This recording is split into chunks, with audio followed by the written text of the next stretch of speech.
Hi, welcome to BCI Ask the Experts. I'm Brad White. Happy to have two experts with me today. In fact, two Bobs. Good morning, Dr. Bob Larson. Good morning, guys.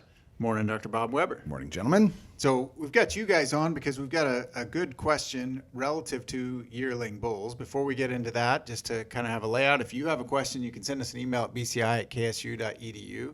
And for each of their answers, they'll get up to 10 points. So the question today is, I just purchased a relatively expensive yearling bull, preparing to turn him out with my herd. What are your tips to making sure we have a successful year with this bull? Bob, I'm going to go to you first. Well, I think recognize, and I like that you led with that he's relatively expensive. And even if he wasn't, this is an investment not only for this year, but hopefully for several years. So I'm going to say one of the main things is really pay attention to them. This is not a proven bull in your operation. And so make sure, all things about health, so body condition score, feet and legs soundness, all the types of things that can cause a bull to have problems, health problems and structural problems. Monitor that pretty closely. He's young, and he's getting to know his way around your operation. Excellent. 5 points for Bob to start. Bob? Yeah, I'm going to say turnout duration. So yearling bulls tend to kind of run themselves a little bit ragged, and we can control that by maybe not leaving them out for the entire breeding season if you have a structured one, or certainly if you have a much longer breeding season, don't leave the bull out with the cows. Okay. Excellent. And what are you thinking as far as number of days there? So I'm thinking, yearling bull, if you've got, and to Dr. Larson's point, he's unproven, right? So we want to manage both herd risk, right, of a bunch of open cows because young bull doesn't know what to do.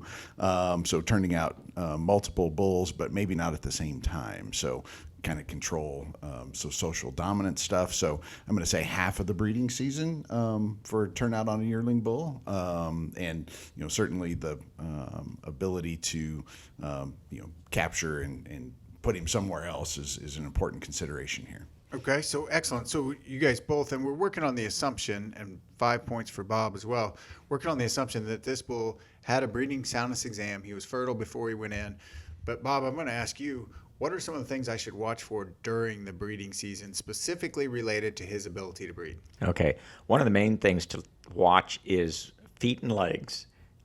In that foot rot, just injury, anything that affects his mobility is going to affect for his ability to follow the cows and breed them, but also then it negatively impacts sperm production as well. And so those are really important. So feet and legs, movement. And so a lot of times what that means is on a scheduled, so don't just say in general, I'm going to watch the bulls. Put it on your schedule every 3 days or every 2 days. Get out, make sure that he's up, walking, watch him walk, make sure that he's healthy in that way. Other things like body condition and things like that are really important. They tend to change so slowly that the only reason body condition would really drop is if he's really in trouble. And so watch that, but you may not see anything until it was pretty severe. Okay, excellent. So some good things to watch. And Bob, I'll let you, if there's anything else you want to add to watch, but I also want to ask you, what bull to cow ratio should I choose? And I'm going to make this bull imaginary. He's 15 months old. Yeah, so I like the kind of the rule of thumb is 1 cow per month of age at turnout. So if he's 15 when you turn him out, he can cover 15 cows for a 45 to 90 day breeding season. Okay, and so anything else you would watch for? Well, and I'd say if you're planning on using, if you're a 2-season calver, if you're planning on using him in the fall, that extra recovery time in between is also very, very important. Make sure he gets body condition score recuperated. He's still trying to grow, so maybe get him in, put some feed to him, make sure he's in good shape for turnout for fall calvers. Excellent. So I like both those, and you guys have really led into all the things that we want to watch, including the frequency that we want to watch that bull. Any other tips for managing these yearlings as you adjust them into the environment? The one other thing that I think is important is this a one bull pasture or a multi-bull pasture?